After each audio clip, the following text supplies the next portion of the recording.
Good afternoon, everyone. Uh, let's get right to it.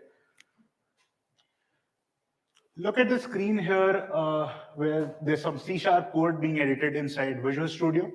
And feel free to ignore the details of this code. If you look at where my cursor is currently at, the field ypos, and I try to see what refactorings and suggestions are available to me at this particular location. There should be, yeah, there should have been a screwdriver thingy there. Yeah. I'm pretty sure I'd have missed it had it not been for the demo. But this is the refactoring and suggestion menu that comes up for this particular location.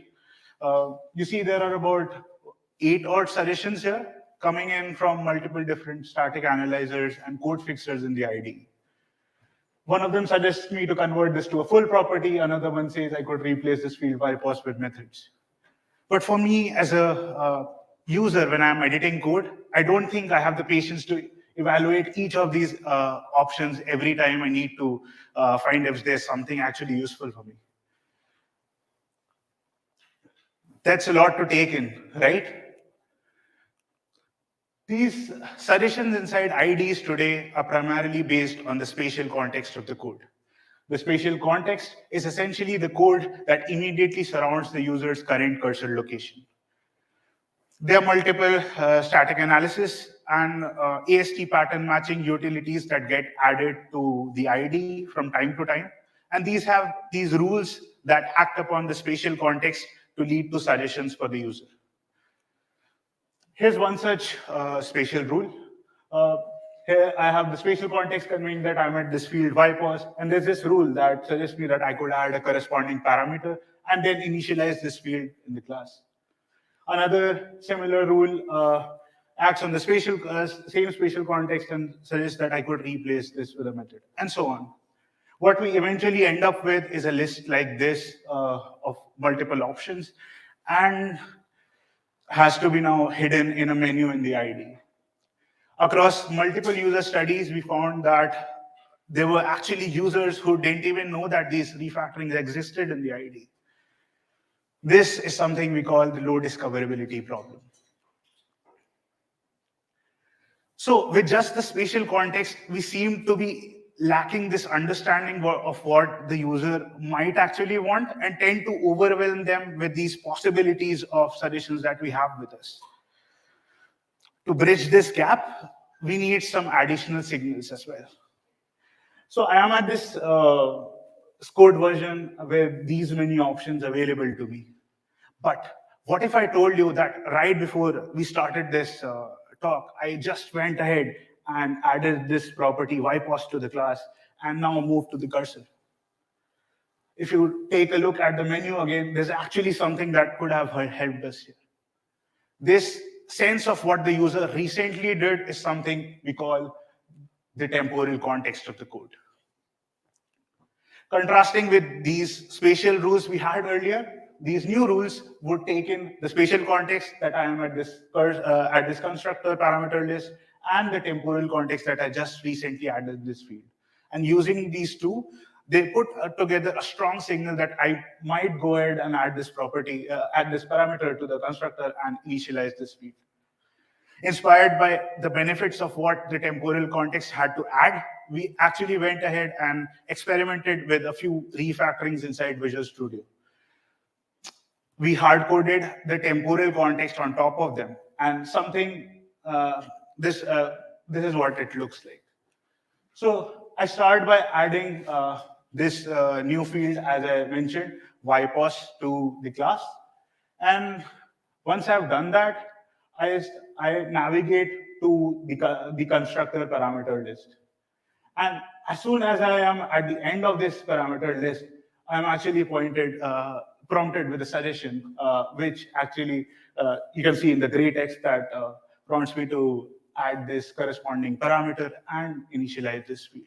If you notice, I didn't even have to explicitly ask the IDE to provide this suggestion to me. And this is right in my workflow. I can verify and invoke it.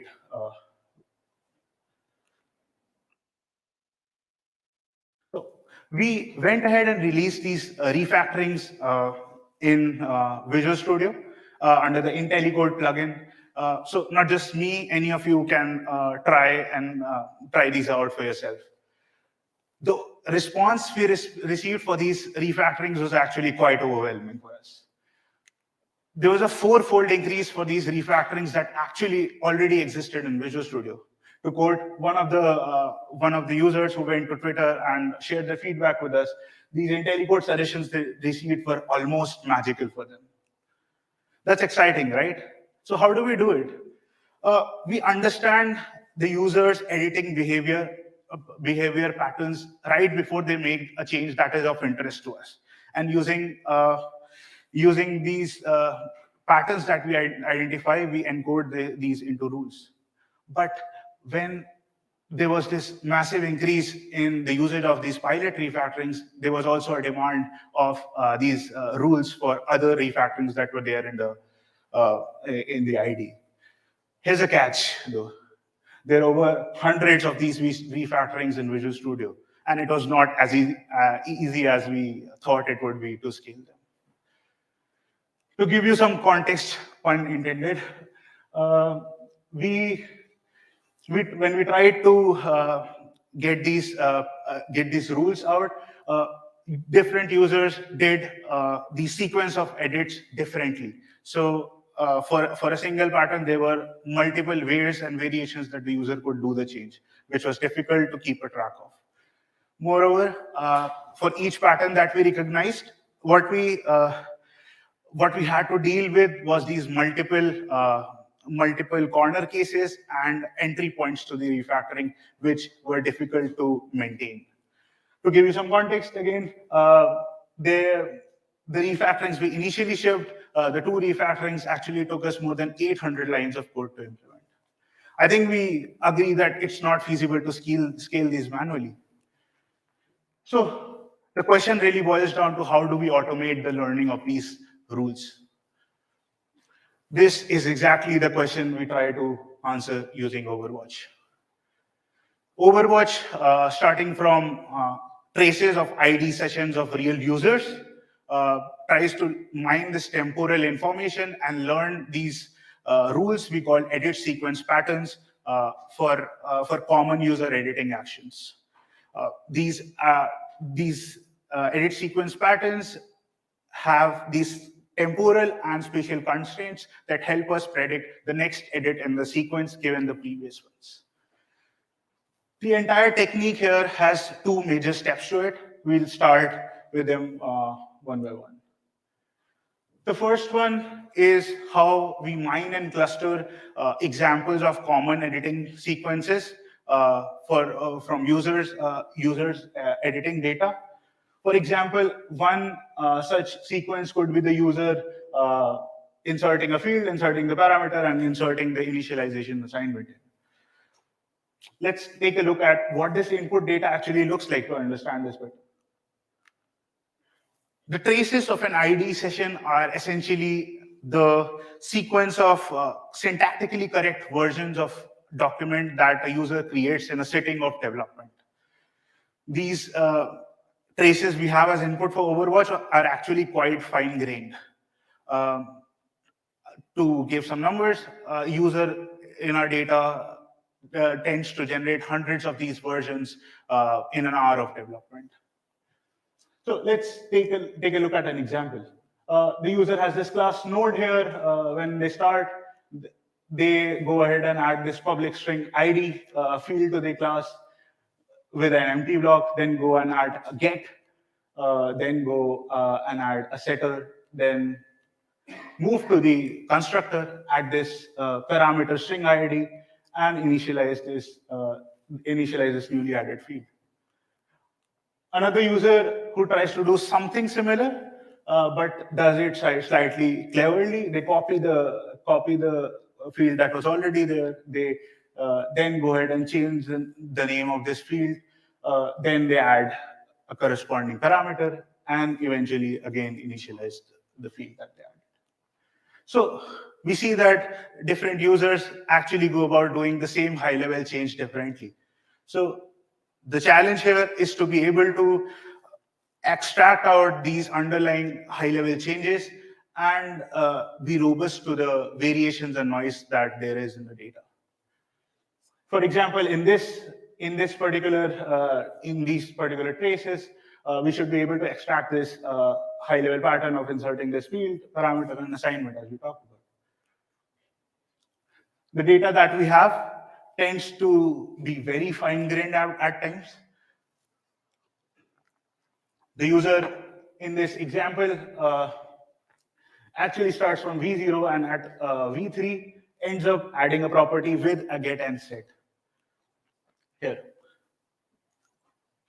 If you see that this change is represented in three steps in the traces. So to be able to figure out these high-level and low-level changes, we create an edit graph out of these traces. So these edit graphs, as you see, not only represent the finer grained edits, but also the coarse grained edits as well. We have these sequential changes from V0, V1, V1, V2, so on. But we also have this node corresponding to the change V0 to V3 here. The edges of this graph relate these edits in time, as in one edit or followed another sequentially. Once we have these edit graphs for these traces we started with, we try to club together edits that look syntactically similar. We start with something like the user inserting the property. We see that happens from V0 to V1 and V1 to V3 in the first example, and the user adds this property with the name ID and then goes ahead and renaming this. So we have 4 versions which essentially are inserting a new field to the class. 4 edits. So these get clubbed together into something that into a cluster that corresponds to inserting a field. Similarly, we do that for inserting this parameter, inserting assignment, and eventually the singular examples of inserting a set and get and updating the name. What we have at the end is this colorful edit graph, which has all edits mapped to a edit cluster. Once we have these edit graphs with all these edits corresponding to a cluster now, what we try to do is find common editing sequences, because that is what we were interested in, that are represented in the data. To this end, we summarize these edit graphs into something we call the edit quotient graph. The edit quotient graph essentially summarizes these edit graphs at the level of edit clusters, and as the way it's built, any path in this graph shows us recurring edit sequences that is represented from the data.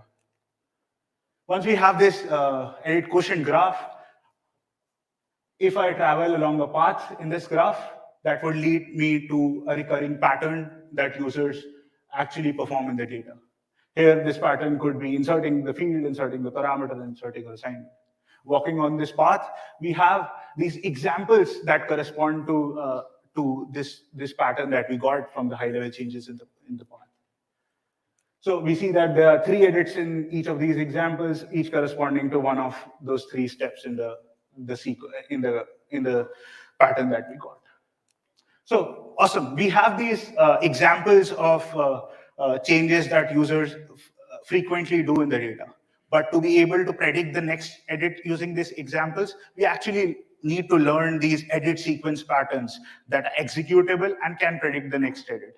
These represent these edit sequence patterns, represent this data, these example data in an abstract template representation.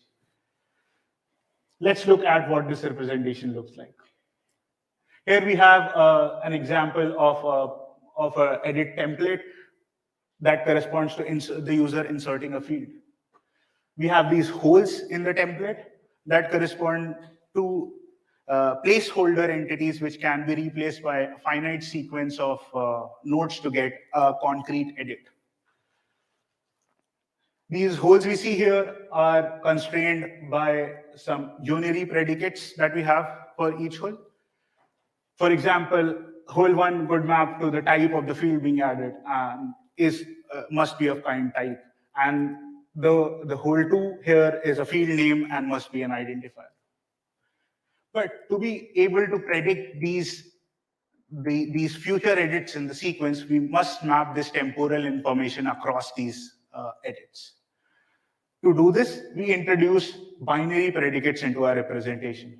For example, here, the user inserts a field and inserts a constructor. The pattern learned has this mapping between the type of the field and the type of the parameter that gets added to gets added to the constructor. Similarly, we have a relation between the parameter name, which is a lowercase version of the field that we just added in the previous edit. So how do we generalize and get these edit sequence patterns? Let's take a look at it through an example. What we do here essentially is the conventional anti-unification technique on individual edits here. And while we do this, we also preserve the temporal mapping across these edits using the binary predicates we talked about. So starting with the first edit here, we see that the dissimilar type and name nodes have been replaced by these whole one and whole two, which we talked about earlier. Then moving on to the second field, we do the same anti-unification, but this time have this information that the type and the name of this parameter added is actually related to the previous edit. The third edit on generalization actually corresponds to just the whole corresponding to the field and the whole corresponding to the parameter. So this is what we get when we try to generalize these two edit sequences into an edit sequence pattern.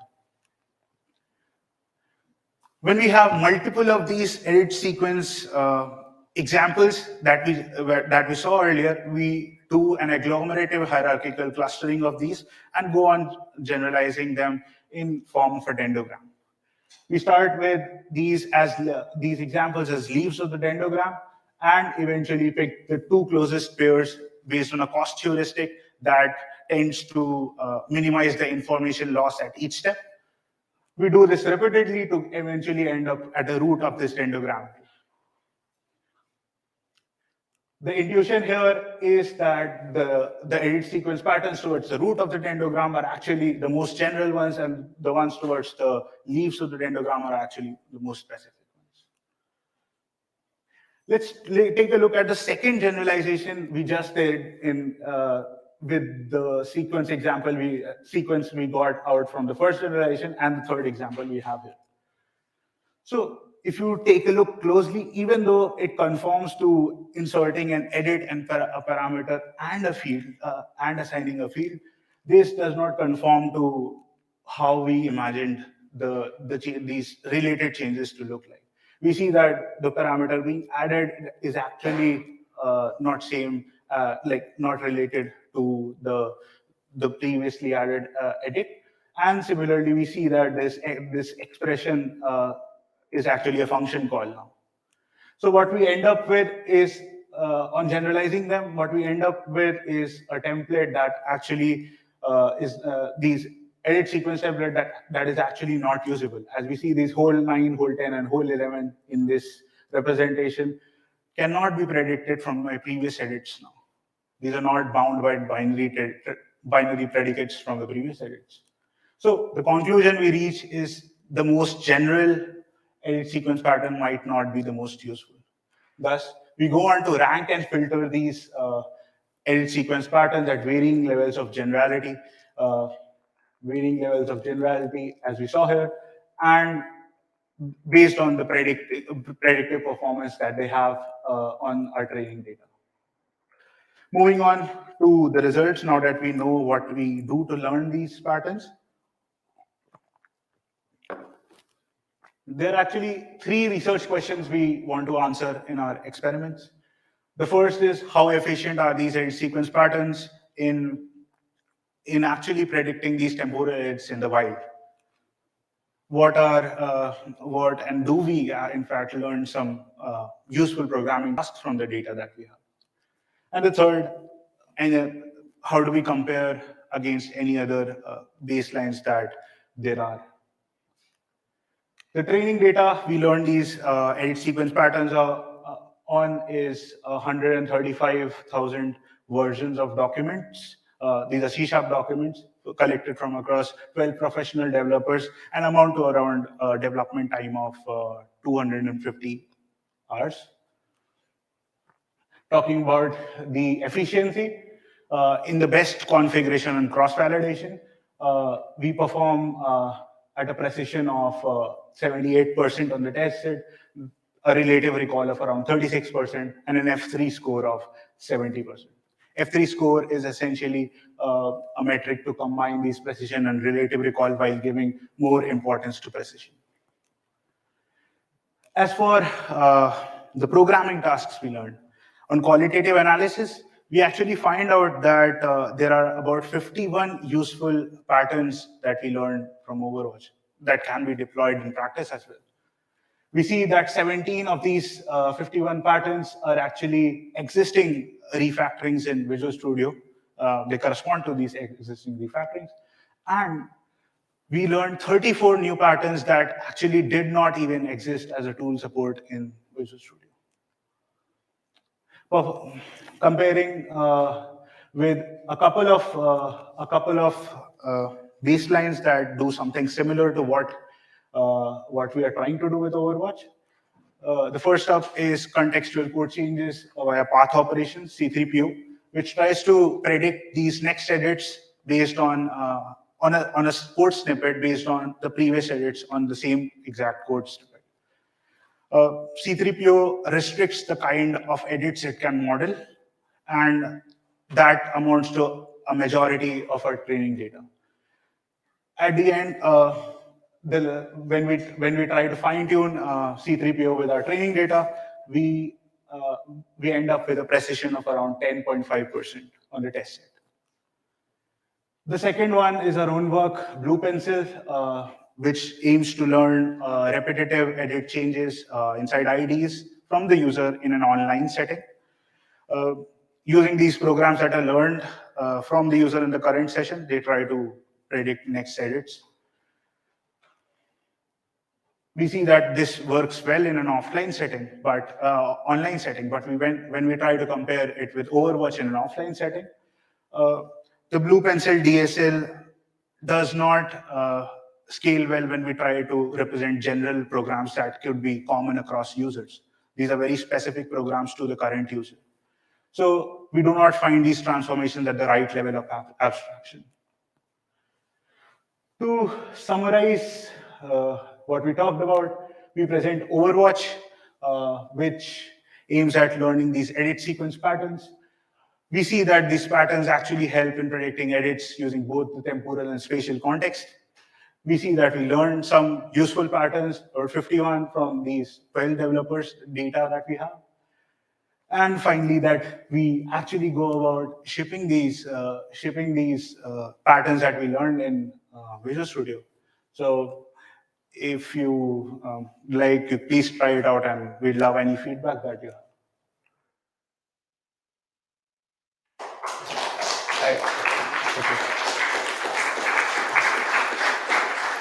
Thank you. I'll take any questions that you have.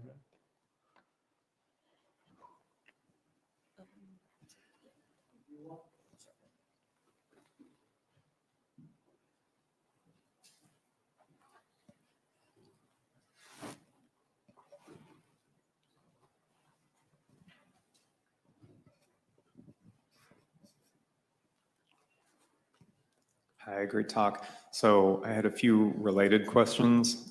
So is your tool able to learn from an individual user how they write code? So like to learn patterns online? So as I said, Blue Pencil, the second tool that we saw in the comparison, is something that is exactly built for that task. It learns these rules in an online setting and recommends that to the user. But Overwatch can essentially do that, given we have these examples available from the current user. We can learn these. However, in our experiments, we do it offline right now. Okay, I guess a related question. like the needs of novice users and the needs of advanced users are usually kind of different. And a lot of the time, advanced users might not want to use these capabilities. Is there any way to kind of predict that, like they don't follow the patterns ever, you know, like because they're doing their own distinct thing and they always ignore the patterns? So as we saw, the technique itself is data-driven in that sense. We learn the patterns we see in the data. So if we have data from any kind of users, we should be able to extract these patterns and find relevant patterns for them specifically. Do you find that you have a lot of mispredictions? I think your results said 70-something%. Like, what do you do in a misprediction? Yeah, we do find some mispredictions, but as I said, we learn these patterns at varying level of granularity, and we rank and filter these out to be better with that and reduce false positives. Yeah, thank you. Thank you.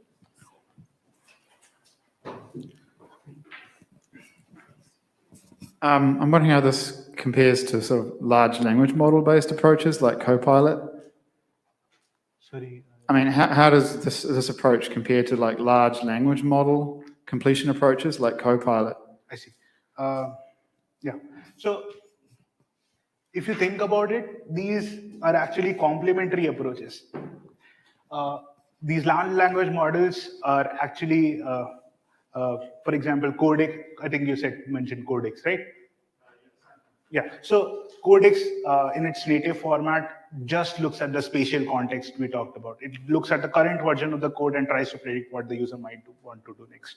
But we are also experimenting with these prompt engineering with these large language models and fine-tuning these models for tasks like predicting temporal age. So yeah, the initial results are exciting for us as well.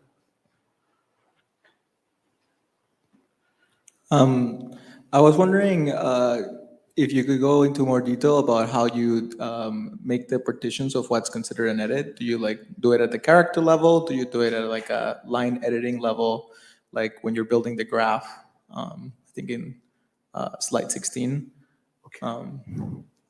I was just wondering if you could go into a bit more detail about like how you build that one. Slide 16, you said. Okay.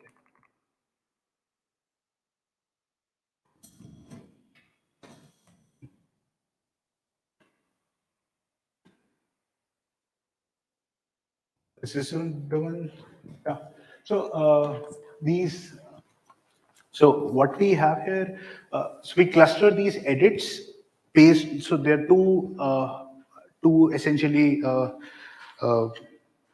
things we actually look at when we try to cluster these edits. One is the operation that's happening in the edit. It can be something like an insert happening, a delete happening, or an update happening in the edit, and the label of the node that affects it. So as we saw, inserting a field, inserting a parameter, it could be updating the name. So these are the kind of how we cluster these edits. And once we have these edits, we essentially club together these edits together summarize these into the quotient graph. And these edges that you see here are actually path specifications from the data. So we see that there's no edge going from update name to anywhere, because there's just one instance there, version 7 to version 8 there. So we enforce this minimum representation requirement in the edges so that we can only, we can have these recurrent changes emerging out from the data and not those which are very, very individual in nature. Okay, I know we have a few more questions, but unfortunately we're out of time. So if you have any questions, please find the speaker after the session, in the break after the session. So thank you. Let's give a round of applause.